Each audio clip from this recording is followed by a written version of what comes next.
ಬಿಹಾರದಲ್ಲಿ ವಿಧಾನಸಭಾ ಚುನಾವಣೆಗೆ ಕೌಂಟ್ ಡೌನ್ ಶುರುವಾಗಿದೆ. ನವೆಂಬರ್ ಅಂತ್ಯದೊಳಗೆ ಎಲ್ಲಾ ಪ್ರಕ್ರಿಯೆಯನ್ನ ಮುಗಿಸೋದಕ್ಕೆ ಅಂತ ನಿರ್ಧಾರ ತೆಗೆದುಕೊಂಡಿದ್ದಾರೆ. ಬಿಹಾರದ ವಿಧಾನಸಭಾ ಚುನಾವಣೆಗೆ ಕೌಂಟ್ ಡೌನ್ ಶುರುವಾಗಿರೋದು. ನವೆಂಬರ್ ಅಂತ್ಯದೊಳಗೆ ಎಲ್ಲಾ ಪ್ರಕ್ರಿಯೆ ಅಂದ್ರೆ ಮುಂದಿನ ತಿಂಗಳೊಳಗಾಗಿ ಅಂತ್ಯದೊಳಗೆ ಎಲ್ಲಾ ಪ್ರಕ್ರಿಯೆಯನ್ನ ಮುಗಿಸಬೇಕು ಅಂತ ಮತದಾರರ ಪಟ್ಟಿಯನ್ನು ಕೂಡ ಇತ್ತೀಚೆಗಷ್ಟೇ ರಿಲೀಸ್ ಮಾಡಲಾಗಿತ್ತು.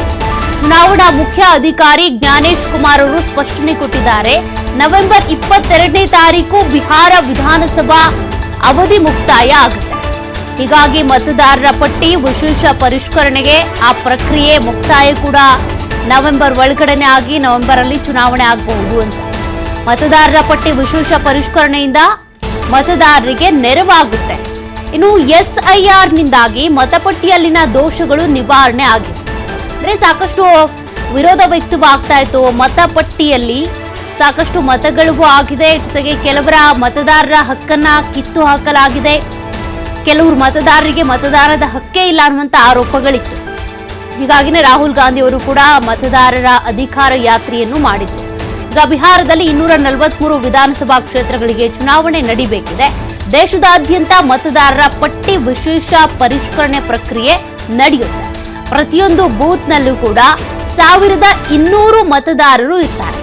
ಪಾಟ್ನಾದಲ್ಲಿ ಆಯೋಗದ ಮುಖ್ಯ ಆಯುಕ್ತ ಜ್ಞಾನೇಶ್ ಕುಮಾರ್ ಅವರು ಹೇಳಿಕೆಯನ್ನು ಕೊಟ್ಟಿದ್ದಾರೆ. ಇದಕ್ಕೆ ಸಂಬಂಧಪಟ್ಟಂತೆ ಸಾಕಷ್ಟು ಮಾಹಿತಿಯನ್ನು ಕೂಡ ಹಂಚಿಕೊಂಡಿದ್ದಾರೆ. ನವೆಂಬರ್ ಅಂತ್ಯದಲ್ಲಿ ಚುನಾವಣೆ ಆಗುತ್ತೆ, ಜೊತೆಗೆ ಚುನಾವಣೆಗೆ ಬೇಕಾದಂತ ಎಲ್ಲಾ ತಯಾರಿ ಕೂಡ ಈಗಾಗಲೇ ಶುರುವಾಗಿದೆ ಅಂತ.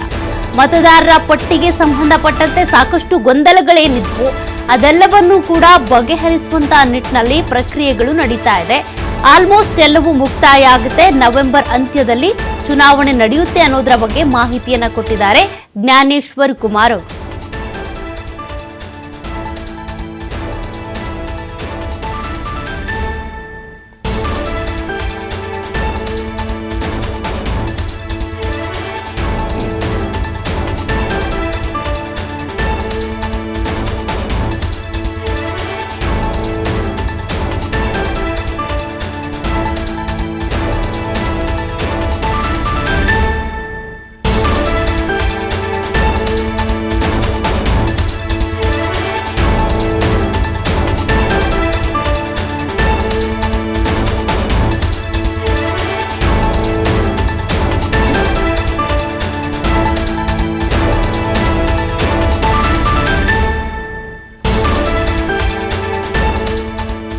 ಬಿಹಾರದ 243 ವಿಧಾನಸಭಾ ಕ್ಷೇತ್ರಗಳಿಗೆ ಚುನಾವಣೆ ನಡೆಯುತ್ತೆ.